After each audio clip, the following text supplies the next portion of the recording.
So, Jed, I've always wondered, what did you do before you decided to be a clothes designer? And Mhm. what was it that made you make that decision?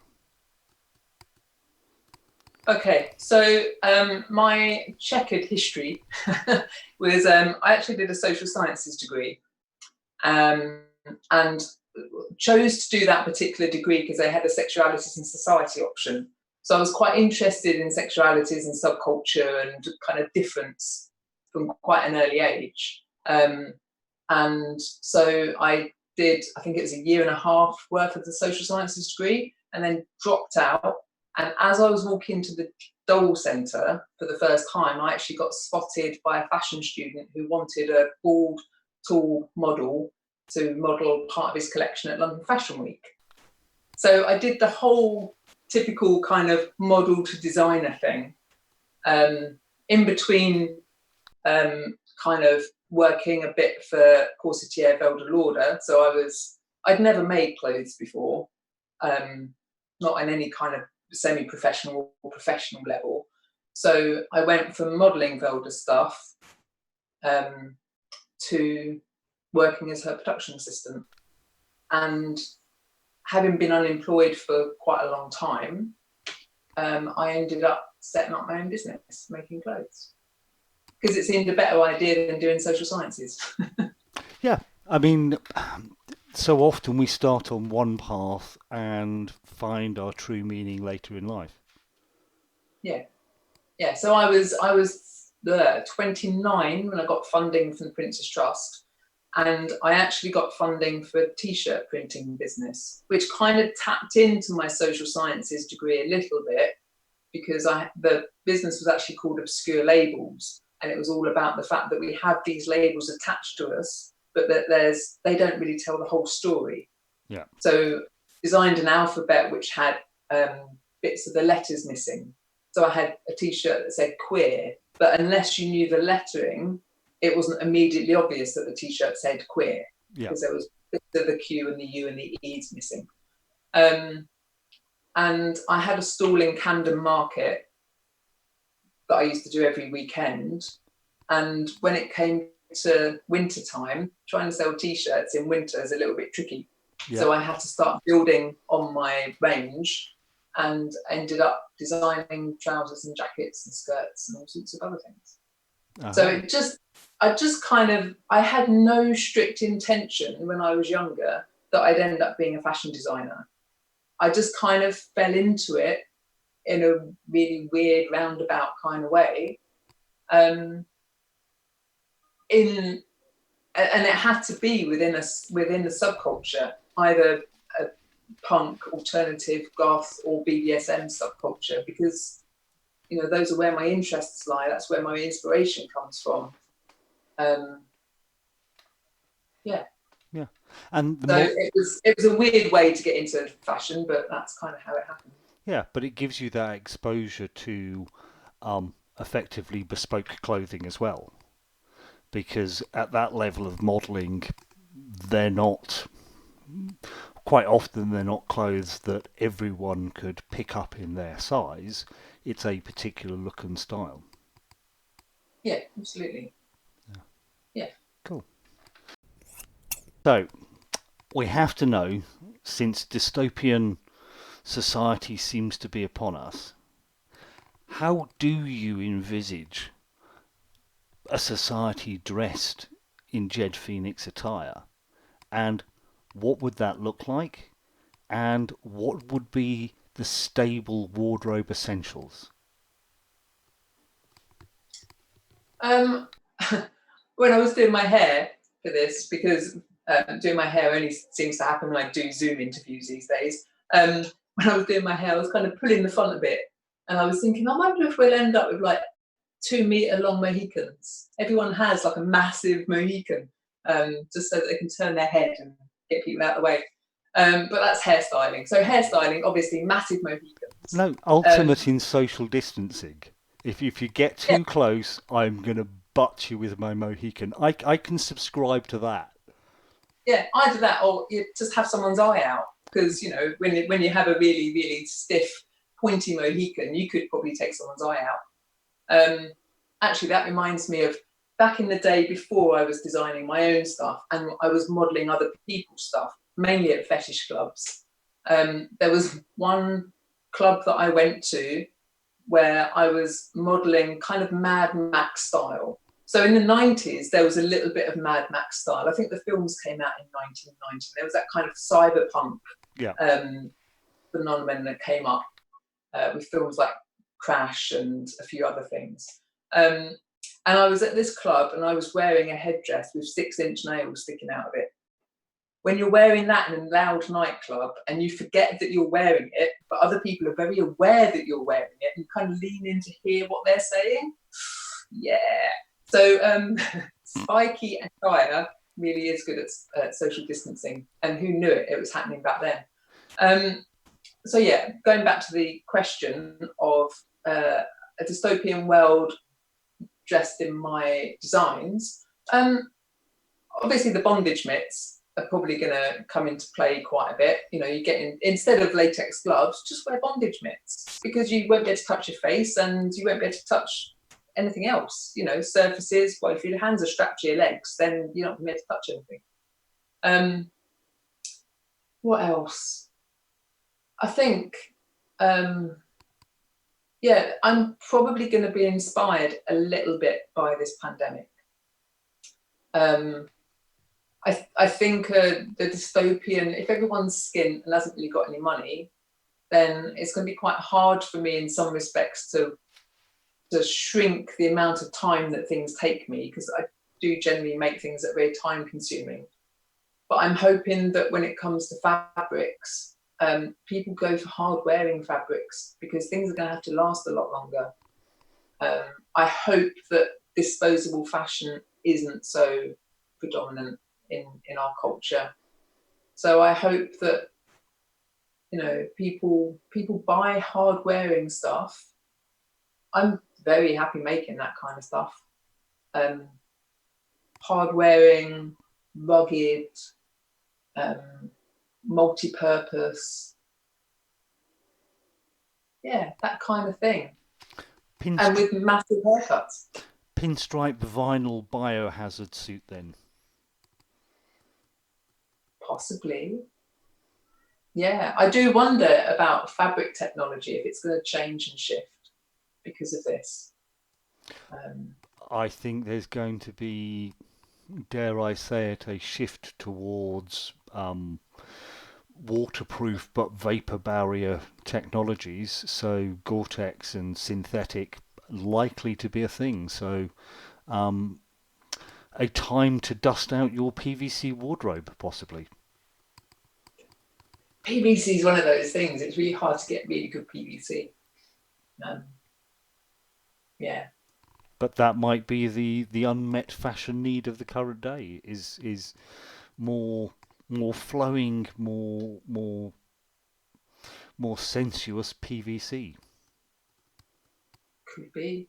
Although I'm kind of thinking maybe more hard, you know, just that hard wearing aspect of wipe down fashion. Is wipe down, you know, easily disinfected, easily cleansed, you know.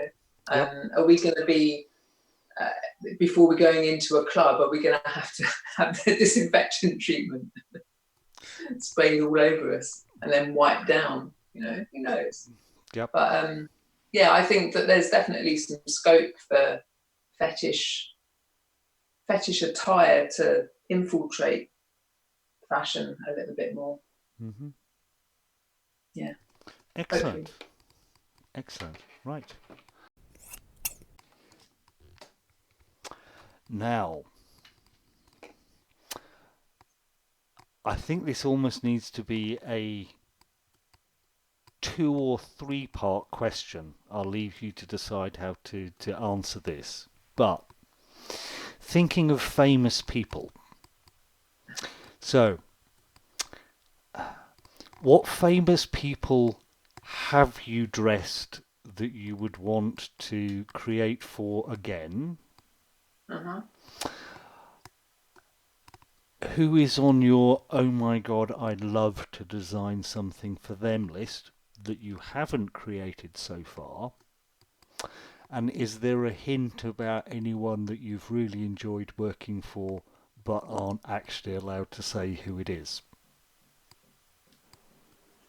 When it comes to the first question, so that was who have I designed for that I'd like to work with again? Gary Newman. It was actually the early 2000s, and I was still in Camden Town, and I think I only had a really small range, mainly t-shirts, trousers, jackets. There's a few other pieces kind of getting mixed in then. And there was one Sunday afternoon when this woman comes bounding up to me and says, "Oh, I'm so glad you're still here. I want to buy another pair of trousers for Gary," meaning Gary Newman. And I was actually speaking to Gemma Webb, and I had no idea. Awesome. Because I just, things like that just passed me by. So yeah, Gary Newman's got a few things. And I've been watching some of his videos that he's been doing actually during lockdown. And I just think he's brilliant. I think he's humble, talented. It's been great to kind of see his career, because obviously I listened to Cars when I was a kid. Yeah. I was quite massively into electronic music back then, listening to Depeche Mode and Gary Newman. So yeah, for Gary Newman to buy some of my stuff in the early 2000s was really cool. And I also met Wayne Hussey from The Mission. He bought a pair of trousers from me.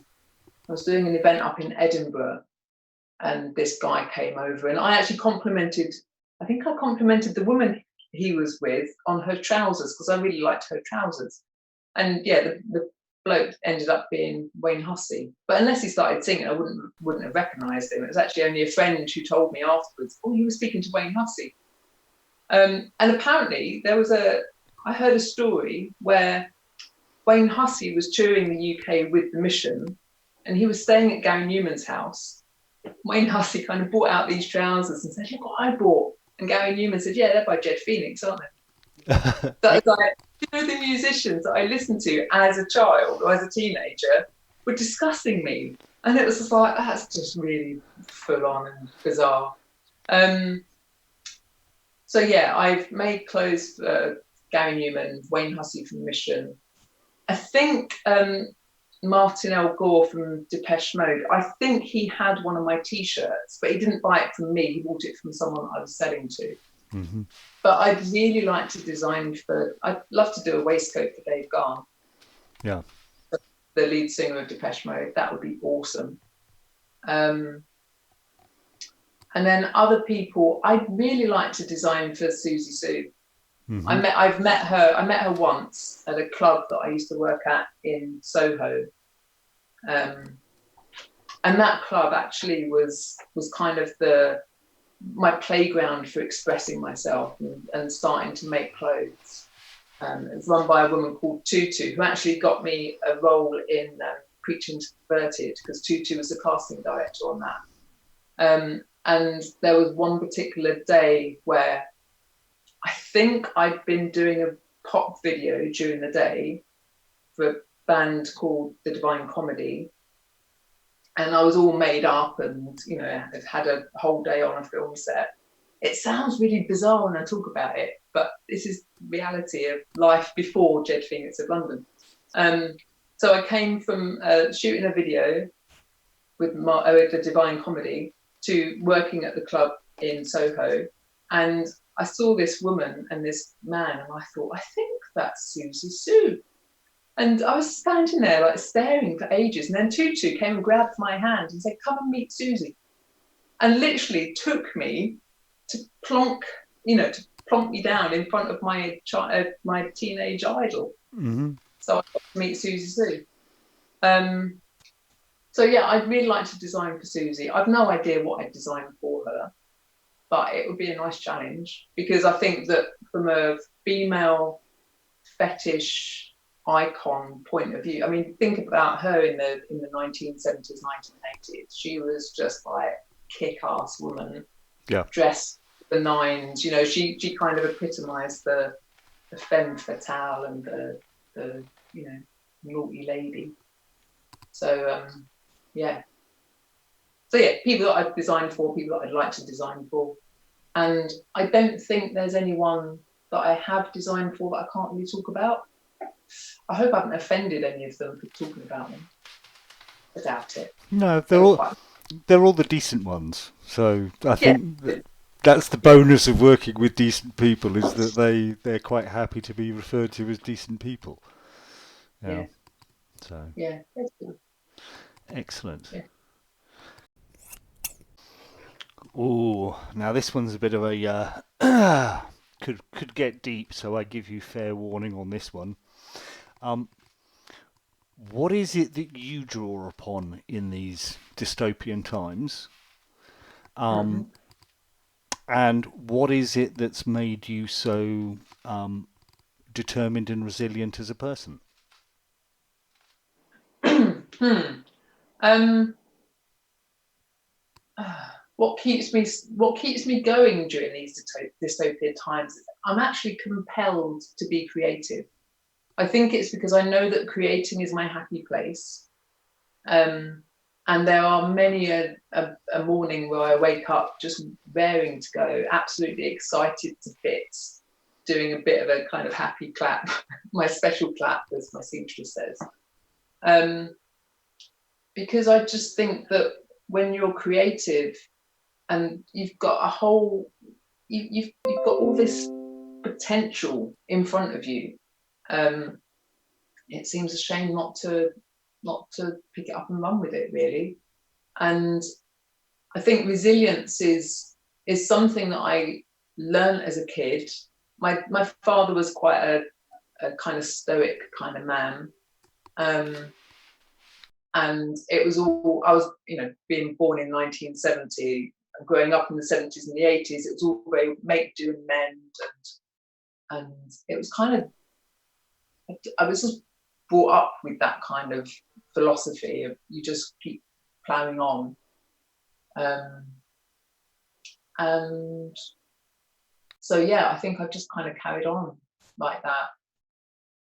There have been, over the past 21 years, obviously, there's been quite a lot of challenges, a lot of challenges, people dying, relationships breaking down, the financial crisis happened, which I don't think impacted me a great deal. It did impact me, but not to the point where I couldn't manage.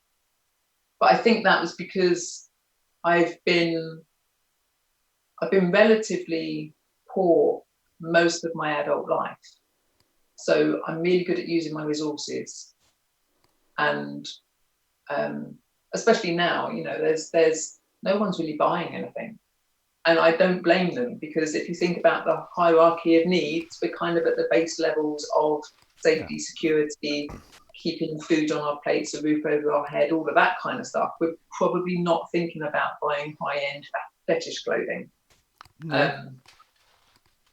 So, although I am myself sitting there going, out the other side of this, I do owe myself a new wardrobe. Of course you do, because you've lost loads of weight. Exactly, and managed to keep it off through this odd time as well. I think once you kind of settle on what you're happy eating, then I think that diets don't really work, but lifestyle choices do. Yeah, absolutely. My entire relationship with food is in a completely different place to where it was 2-3 years ago. And I see the fact that I live in a body that is a completely different shape as a direct association to that. Yeah.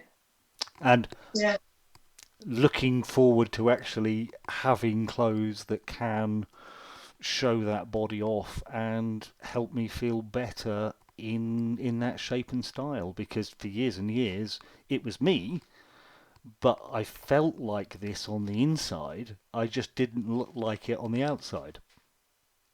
Yeah, I think that actually kind of taps into another bit of my resilience, in that it's the reaction that I get from people when they try some of my stuff on.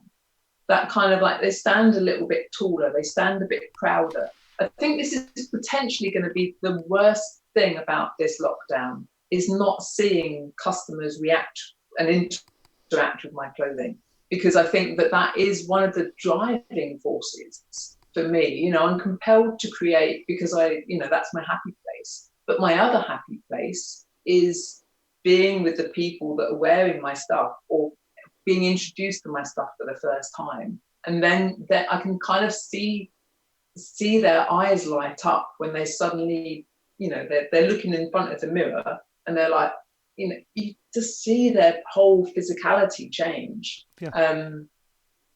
So yeah, clothes are really important when it comes to expressing who you are on the inside, on the outside. Yeah. So yeah, it's definitely important. It's an experience that I've always said to people, you need to try it at least once in your life, to have an item of clothing made for you, because it's a completely different way of wearing clothes. The confidence that comes with it, the fact that you know it looks good because it's cut to your style, it moves with you, it becomes part of you, it's an extension of your personality. But there we go. Right. Next question. Now, what of all of the pieces and designs you've worked on have you most enjoyed? What gives you that inner grin that's going right across your face just now? It has to be the strap trousers. I'm actually wearing a pair. I do sometimes dress up, normally for these interviews, and I'm wearing a pair of the bondage trousers. Yeah. So these were kind of my first garment outside of sleeves that went on t-shirts, and the second pair of them in Brighton Museum as part of their permanent Renegade Subculture fashion exhibition. Cool. So I'm like, old enough to be in the museum is one of my little lines that I give if anyone knows how old I was. So yeah, the fact that a pair of my trousers are in there, and these trousers are the design that Gary Newman bought and Wayne Hussey bought, and also Blaze Bayley, who used to be an Iron Maiden, he's got a pair. He got married in a pair of these. Awesome. Yeah. And there's a few other musicians as well that have got a pair. So I think the strap bondage trousers, they're an iconic piece in my eyes. And I think as well, because they've got so much, even though it's the same design, they've got so much flexibility, not only in the fit for each individual wearer, but also in the materials that I can make them out of. Because I've made these out of leather, I've made them out of patchwork leather, I've made them out of camouflage fabric, all sorts of things. I've also made them out of waxed cotton with a fleece lining. So they're like waterproof and super warm. So yeah, I think the strap bondage trousers are my favourite pair. And I think as well, it's the fact that they were designed out of necessity, because I didn't know how to make a pair of trousers. I'm self-taught, so I didn't know how to pattern cut when I first started the business. And I designed these trousers, I think in 2000. And I literally just bought a shop pattern, like a shop bought pattern, then adapted it. And the webbing that I use on these, I had a pair of navy blue webbing reins when I was a kid to stop me from running off. So I think that's one of my little jokes that I tell some of my customers, is that, my webbing fetish started at a very young age. And my bondage fetish as well started at a very young age, these blue webbing reins. And now they've been integrated into quite a few of my pieces.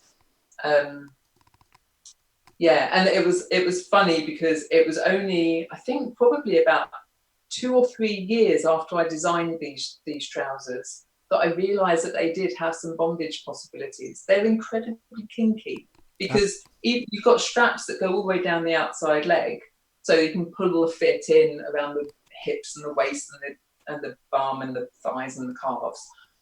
And they've got a zip that goes all the way down the crotch as well. But you can undo the straps, you can undo the clips, put them around something, clip them back up again. So someone could literally be strapped to a chair wearing these. Yep. And I just realised that wasn't my intention when I designed them. This is kind of like a happy accident. And this is what happens with quite a lot of my designs. I kind of, especially my early designs, I designed something, not really knowing the full capacity of what could be done in them.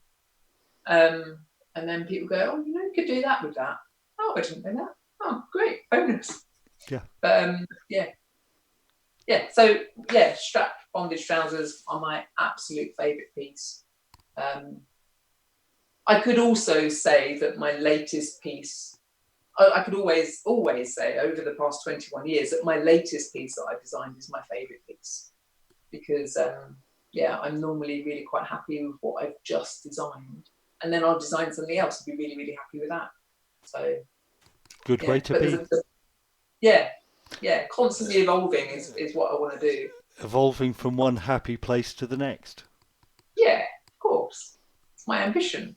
There you go. Well, it's an excellent coping strategy and way of getting through life, to be honest, because we can all jump from one pity party to the next, but actually being in a position where you can create and do something creative that you enjoy and it's your favourite thing until you do the next thing.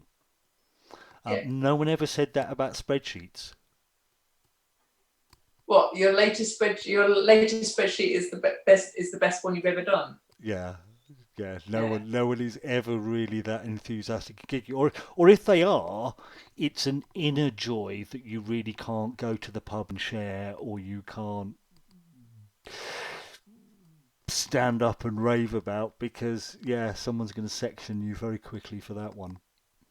Yeah, I suppose you could talk about how amazing your spreadsheet is with other spreadsheet geeks. But it's a niche within a niche, really, isn't it?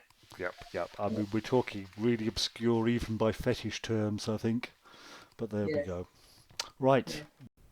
Yeah. So now we start looking at the future.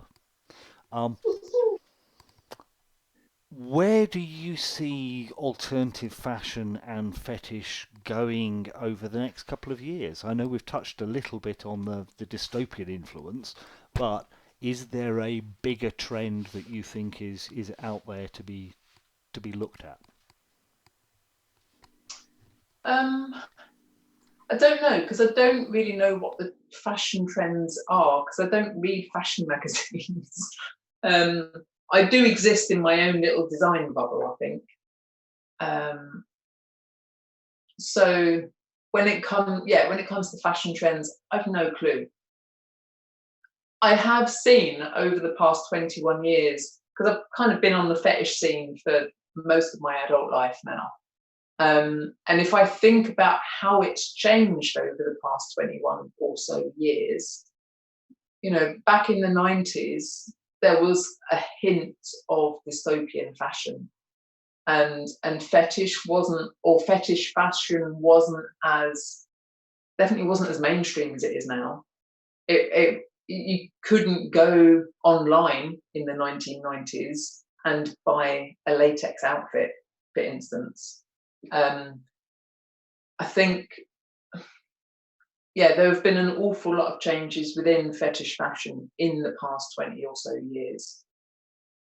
I've also seen a decline in people outwardly expressing their difference in their appearance, especially in the street.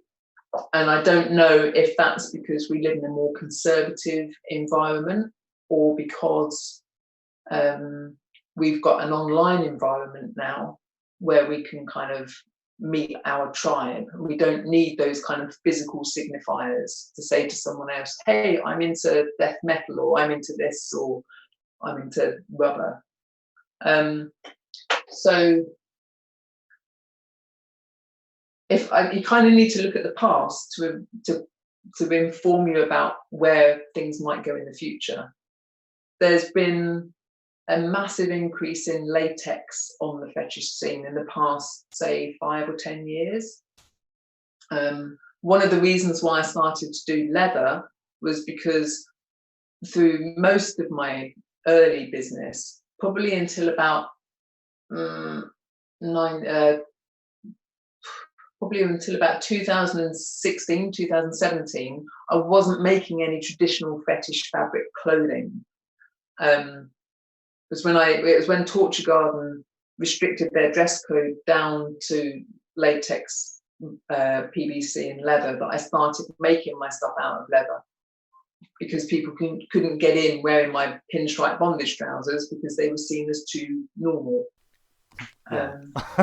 Too normal. Yeah. Yeah, I know. Yeah, I'm all about practicalities. I think that there's a thing called post fetish, and it's kind of using some of the fetish iconography, mainly fabrics or kind of strappy things, but they don't have the function of kink. Yeah. So I was kind of always always excited about the function of clothing in relation to kink and BDSM, whereas now there's a massive prevalence of things like latex skater skirts. They will get you into Torture Garden more so than my pinstripe bondage trousers that have a whole load of function attached to them. And so there's this kind of weird thing where I'm just like, what can you actually, you can't strap someone down with their latex skater skirt, but you can strap someone down and do naughty things in a pair of pinstripe bondage trousers. So so mixing, for me, I definitely want to mix more fetish fabrics with function. I like the dual aspect of those things. So from my brand and from a personal point of view, it's looking at really kinky bondage leather designs. When it comes to the whole of the fetish fashion scene, I don't know if latex is going to kind of hit the peak and it's going to start to decline. But yeah, latex has undergone quite a lot of transformations over the past few years. It's been interesting to see. People are laser cutting, people are doing different things with different colours. It's exciting to see, but I'm not part of that latex fashion scene. I look at it this way: it's a bit of a roller coaster, but it always bounces back. Yeah, so I hope that kick-ass leather is going to bounce back, and I'll be in that blue ocean where there'll be no other fuckers. It'll just be me in this beautiful blue ocean of kick-ass leatherwear. Yeah. And all the vegans, well, okay, maybe if there's enough demand, I might start doing pleather, but I like working with leather, to be fair. Yeah. It's something about it as a material, being a leather fetishist myself, I feel quite naked wearing fabric trousers. It's just become part of me. I feel much more comfortable in that. Well, it's that whole second skin. It's very animalistic, and we are still animals at the end of the day. No matter how much we put ourselves in these boxes, we are still animals. Yep. Yep. So wearing an animal has been happening for centuries and centuries. And it might not be seen as the most ethical, but is cotton really ethical? There's always exploitation in anything that happens in modern day society, and it's about being okay with that exploitation and thinking, okay, so how can I minimize my own personal exploitation of what's around me? And for me, that's doing things like when I make something out of leather, I save absolutely every last little scrap of leather, and I've been making patchwork leather stuff, and that kind of hints back to the whole dystopian stuff from the 1990s when I was modelling for a woman called Sam Sylvan. She was doing quite a lot of patchwork leather stuff, and it fitted in with the whole cyberpunk dystopian style. You think about Mad Max, and it's just like whatever you can find, use whatever resources you can get hold of. Yeah. And I've always been, funnily enough, quite environmental in my approach, because I think that why waste stuff, really? Even down to my thread that I use. All the loose threads that are cut from my garments go into a big pot, and we stuff the knots of the ties with the loose threads. You know, it's about using the resources wisely. Yeah. So it's one of the things that I've always enjoyed about lamb is that I know a couple of products which are sold by one stall and they are the offcuts of another. And the material will happily pass down through 2 or 3 of them, and one adds value to the waste of another, which is a great approach. So I think I have time for just one final question, so just give me a second. Now, again, it's a bit of a crystal ball question, this one, but do you predict there is likely to be another growth and explosion in fetish and kink? And if so, where do you think those influences are going to spring from? That's a really tough question, because I think that there was, when 50 Shades came out, there was obviously a little spike in interest in this weird and wonderful subculture that we're involved in. And I know that some of the tango adverts as well, the ones where they were juicing the people between the rubber wheels, if you remember that one. No, I don't, but I've not got, was that on TV? Because I haven't got a telly, and I haven't had a telly for years. The only advertising that I see is things like YouTube and Channel 4. That's about it. So no, I don't remember that at all. Yeah. But I was kind of disappointed when the sequel to Preaching to the Perverted couldn't get funding for the sequel, and that was because they used the word tortured in the title. It was going to be tortured in the orchard, and of course there was a lot of sensitivity around certain words. Tell me about it. Tortured is one of those words.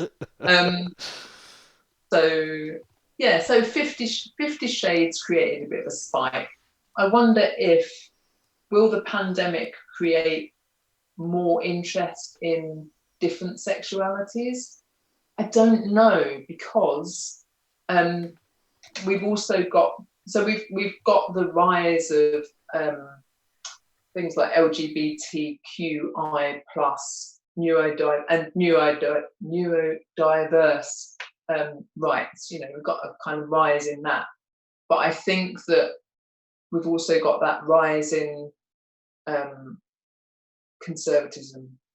So people are becoming more and more populist and divisive, and it's that backlash to. It's a bit like what happened in. I suppose it's a bit like what happened in the 70s, because Mary Whitehouse was around in the 70s, and she was kind of trying to clamp down on the Sex Pistols swearing on TV and all of that. So it was a bit of a backlash to the civil rights movement of the 60s. So now we've just had quite a lot of, gay marriage has become legal in most countries, or in quite a lot of countries, especially in the West. But now we're kind of becoming cloaked in fear. And you think social distancing, is that going to make people scared of each other? So is it actually going to, have a negative impact on freedom of expression? Or is it going to mean that there's going to be more people at home looking online and stumbling upon things and wanting to do things in a different way. A bit like the AIDS crisis in the 80s, possibly sparked a bit of a sexual revolution where people were doing things in a different way, where they were, engaging in sexual practices that didn't involve penetration. So are there going to be ways of getting your kicks that don't involve normal vanilla sex? Who knows? It's possible. Well, It's a tricky one, because you're just like, there's so many different factors. Yeah. And I think it depends on what slant you choose to have in your head, whether you have an optimistic or pessimistic slant. Yeah. I mean, from an events perspective, we often see a spike around the start of the new year as people decide, that's it, my New Year's destitution is to get out and be kinky and to come to events. Funnily enough, we have started to notice a spike in an interest from people during lockdown, because they have more time in front of a computer, as you say, they wander off. Maybe they have exhausted all of the common visual stimuli and they start looking for the more unusual. But that's going to be a difficult one to balance because, as you say, social distancing may influence the way that people are prepared to interact. But will that also lead to a naughty subculture of those who are prepared to meet for full enclosure rubber sex with gas masks and HEPA filters in lubed up pits in the dark corners of society? Who knows?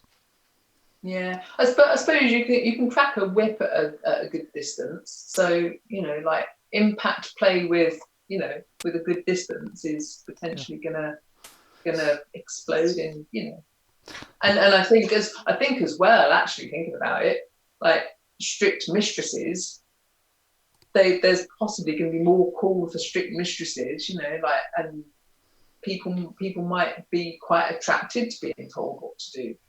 Yep. Yeah. And I know a couple of gentlemen that are apparently spending the entire lockdown locked down in their chastity devices. Yeah. I suppose it is like the kind of pessimistic world is the populist world, but the optimistic world is the kink community. So I think kinky people always find a way around things. Inventive is generally what kinky people seem to be attracted to. Excellent. Well, on that note, Jed, I think we've probably answered a few burning questions there and got something to chat with people about on Sunday. Thank you for all of the effort you've put into the Sunday broadcasts. I'm hearing so much feedback from people that it's the little bits of content, it's the updates that are just reminding them that, there's a whole world that they're part of, that they just can't be part of it today, but it's still there in our little bubbles, waiting to join up again at some point in the future. It's an absolutely brilliant focus. Just having Lamb Live once a week means that I will, do a little update in my studio or in my photography thingamajig. So it's a really good focus to have.